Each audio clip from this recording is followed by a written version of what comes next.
Omukulembeze w'eggwanga Yoweri Kaguta Museveni Tibwabulwa atongoza omulimu gw'okuzimba oluguudo lwa Kayunga Bbale Galiraaya olumu ku nguudo ezaali zaafaafagana edda. Museveni asinzidde ku mukolo guno n'ategeeza nti oluguudo olwo lwakugatta ebitundu okuli obukiikakkono bwa Uganda, Buganda ne Northern Eastern Uganda ne North Eastern Uganda era nga lwakukendeeza ku budde abantu badde bamala ku kkubo. Bw'abadde atongoza oluguudo luno alabudde abantu nti balukozese okulwanyisa obwavu so si kuzannya katemba era n'asuubiza nti wakulongoosa n'entambula ey'oku mazzi okuyitira ku mwalo ogw'e Galiraaya. Minisita w'ebyentambula n'enguudo General Edward Katumba Wamala asinziddeyo n'ategeeza nti abantu babadde batambula kilomita ezisukka 2 nga bakozesa oluguudo oluva e Soroti okujja e Kampala era singa oluguudo luno lunaggwa lwakwanguya nnyo emirimu okuyitira Bbale Galiraaya okutuuka e Kampala. General Edward Katumba Wamala asanyukidde abatuuze abawaddeyo ettaka lyabwe oluguudo luno luyisibwemu bafune enkulaakulana mu kitundu.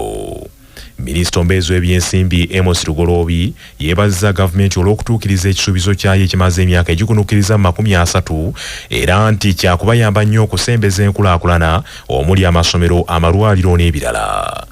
Ebyo nga bikyali bityo, Pulezidenti Yoweri Museveni atendereza ekibiina ky'amawanga amagatte n'enkola ze kigoberera mu kuwagira enkulaakulana mu Uganda ng'akirondoola ebiruubirirwa bya Uganda mu by'enkulaakulana.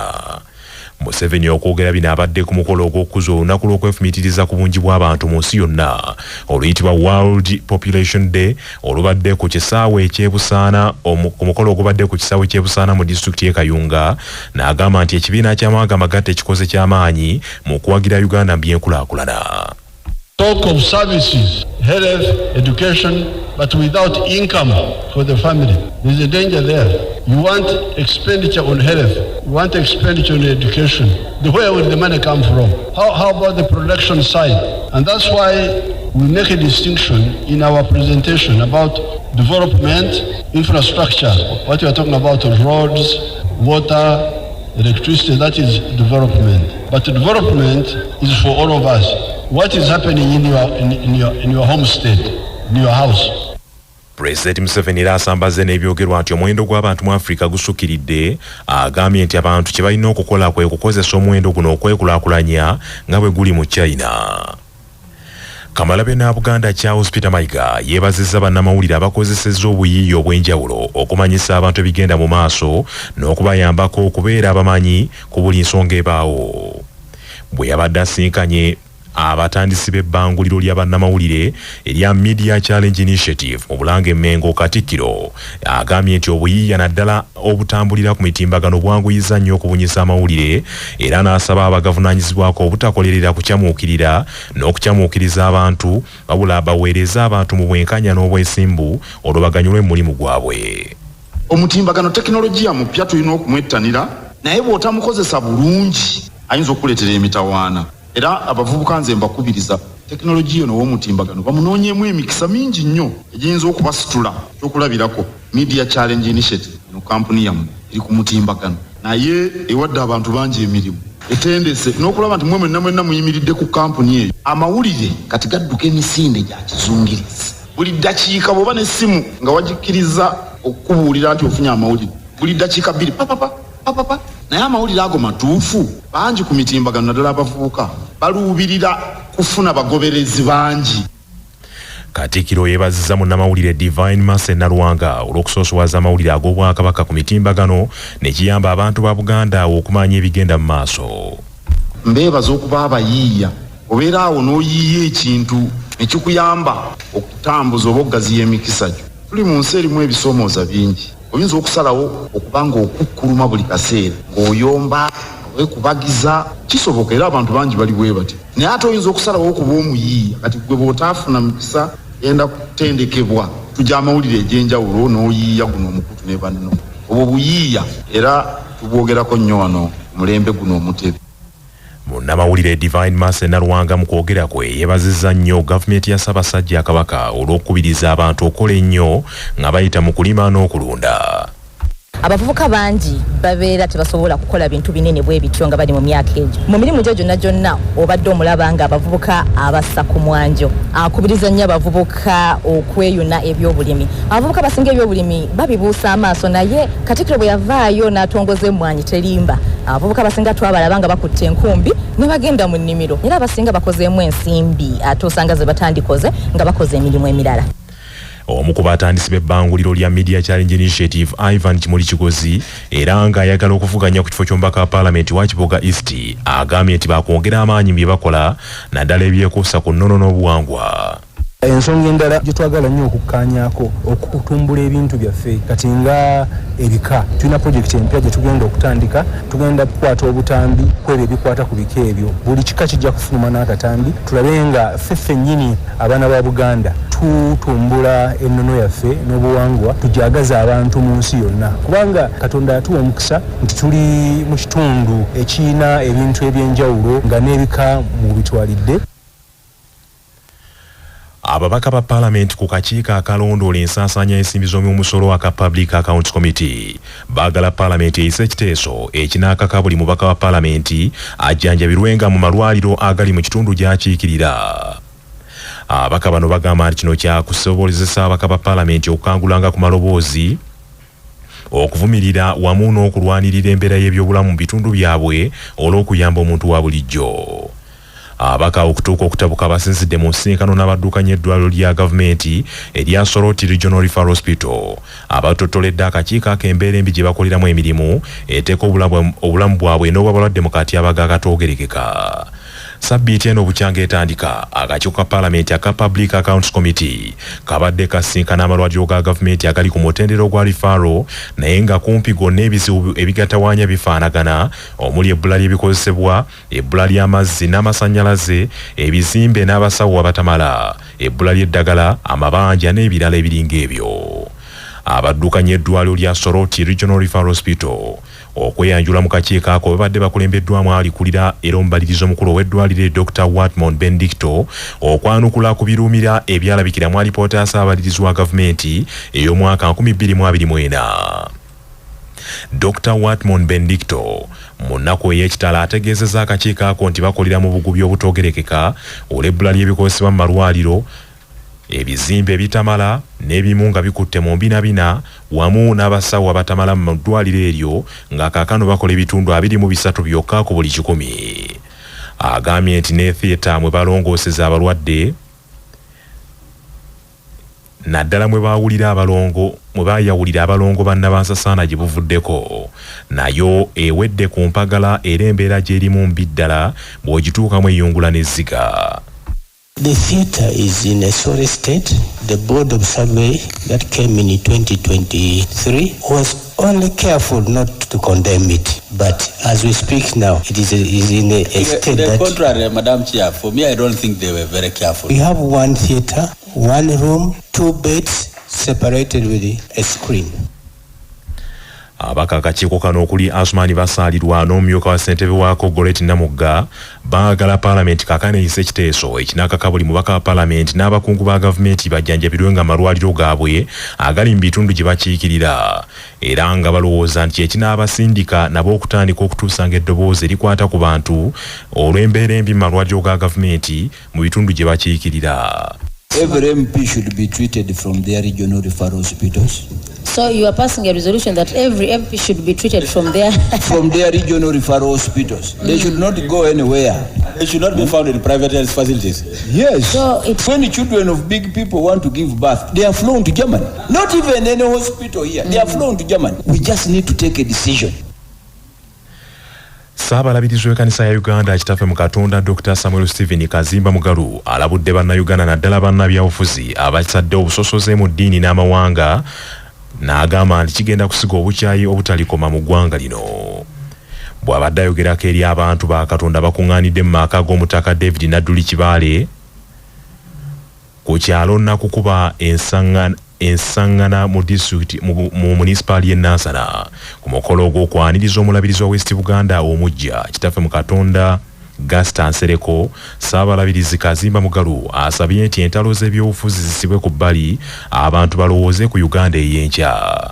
ono abanga si wa ddiini yo abamulabewo si wa ggwanga lyo abamulabewo toteekeddwa kugamba nti ono sijja kukwatagana naye kubanga si wa ggwanga lyange tolina kyofunamu temuteekeddwa kulwanagana bannange temuteekeddwa kwevuma abantu ne beevuma ate abamu beevuma bamupateemu ne beevuma konze kamukama otusaasire bakyevumanga pateemu ate we banaatuuka eno tulaba tutya banaye mukama atusaasire muli bannayuganda. Ssaabalabirizi Kazimba asabye nti amateeka agafuga abagwira mu Uganda gabeere manywevu ekimala kiyambeko mu kubeera ne bannansi abamanyiddwa mu mateeka wadde nga Uganda efuna abagwira bangi abajingira mu bukyamu n'abandi mu mateeka. Omulabirizi wa West Buganda omujja kitaffe mu Katonda Gaston Sereko yeebazizza omutaka Nadduli Kibaale n'abantu ba Katonda bonna abamukwatiddeko n'asaba abo bonna abatali bulungi obutaggwamu ssuubi kubanga ensi ekyaliwo. Okuviira ddala awo P6 okutuuka lwe namalako university nga nze neekolako nze olwange ate okwo nga kwe nafunira n'abanyambako kubanga olaba omuntu ng'akaaba naawe okola ki omukaabirako. Mukama yampita mbuweereza nga mpitira mu bulabirizi obw'Emityana mulembe ogwo gwali gwa Bishop Yokaana Mukasa kyeŋŋambye okunkwatako ne ngende Namugongo ne nsoma emyaka gyange 3.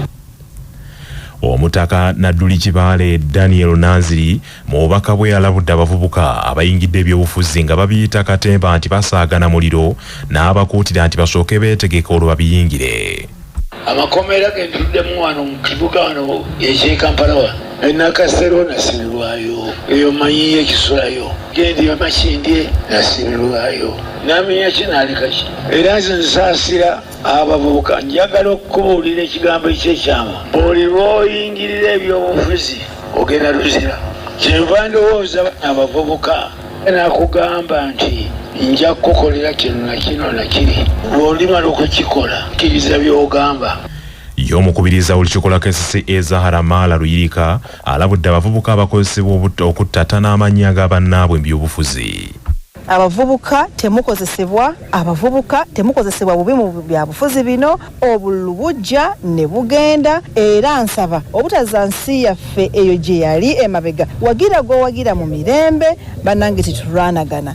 Manya obuvuna obuddo obw'eddembe lyo tonyigirizibwa ddembe lyo ery'obwebange ddembe lyakukyusibwako Muna Herbal Mouthwash weegendereza agabbe obutakuguza bicupuli by'eddagala erigenda okukulaza n'okkuggyamu amannyo ng'eddagala ettuufu okugajjanjaba eryakakasibwa National Drug Authority weeriri mu pharmacy ne drug shops baliyita Muna Herbal Mouthwash era n'ewaka lyetusenyesa nga bali wamu ne Baluswata Property Consultants batunda ettaka ku nguudo zonna eziyingira n'okufuluma ekibuga va mu by'ettaka lyakulukuta ennyumba ya kyama basange ku ofiisi yaabwe Kyengera opposite Orange City essimu 0704 80 1905. Kimenya mateeka okujeemera ebiragiro bya ofiisi ya Administrator General nga munnamateeka George Kizito aliwaali bw'annyonnyola. Nekuyita ng'erina byeyagala ogiwe ebintu by'oli watwala nga tolina lukusa tugambe obanga ebyapa by'omugenzi oba ekidduka ky'omugenzi oba ebintu byonna ng'abafudde ng'alese ofiisi ya Administrator General nekuyita nekusaba ebintu ebyo obireete mu ofiisi yaabwe n'otabireeta era nakyo kimenya mateeka. Omuntu akikoze asobola okuweebwa kibonerezo ekitasukka myezi 3.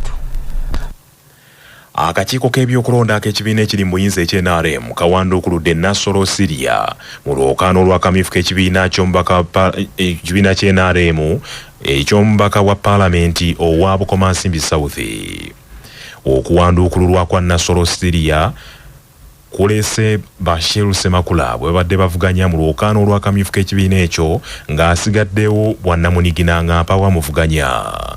Nassolo Syria okuwanduukululwa kivudde ku kakiiko k'ebyokulonda ak'NRM okukizuula nti teyeewandiisa mu regisita ya NRM ey'ekyalo eky'Ekalubanda mu disitulikiti y'e Bukomansimbi. Akakiiko kakizudde nti Nassolo yakozesa olukujjukujju ne yeewandiisa mu regisita y'ekyalo ng'ennaku omwezi 10 omwezi ogw'omukaaga 2025 ate nga lwe lunaku lwe yalaga obwagazi obw'okwesimbawo ku kifo ekyo. Mu kiwandiiko ekisiddwako mukono ssentebe w'akakiiko k'ebyokulonda aka NRM Dr. Tango Doi, ebyakolebwa Nassolo byonna agambye nti byali bikyamu era bikontana n'amateeka gafuga ekibiina. Semwogerere Ibrahimu nga yateekayo okwemulugunya eri akakiiko k'ebyamateeka mu NRM ategeezezza nti kaakano bafunye obwenkanya. Bamuyisa ekyaddondo n'agaana okujja okwewozaako. Mbadde ekyaddondo ennaku 3 nga talabikako. Chairman Tango Doi n'asalawo n'agamba oyo engeri gy'ajeemedde amateeka katumujje mu kalulu ka Bukomansimbi South alinde ekisanja ekijja.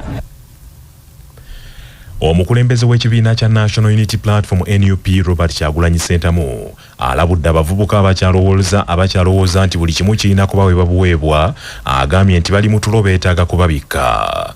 Kyagulanyi Ssentamu asinzidde ku kitebe kya NUP ku mukolo gw'okujagulizaako abavubuka abakuguse mu bbanguliro lya NUP ery'ebyobufuzi, agambye nti bano bamaze ebbanga nga basomesebwa ebikwata ku bukulembeze.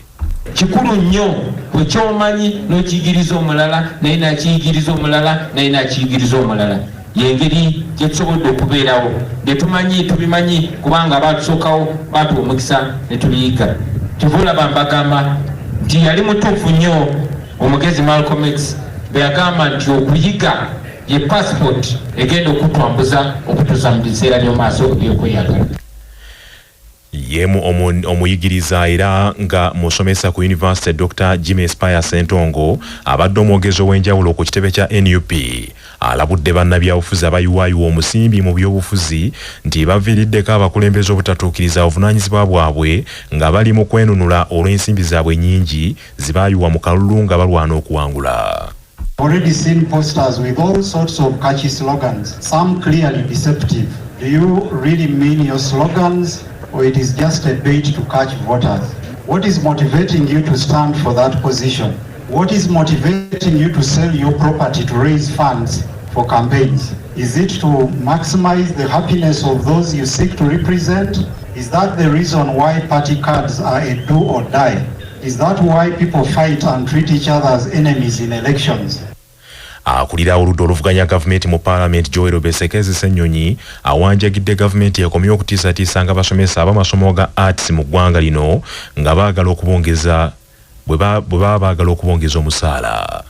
Bambi abasomesa ne batya aba arts ne baddayo okwekalakasa ne bakuyimiriza ne baddayo okusomesa.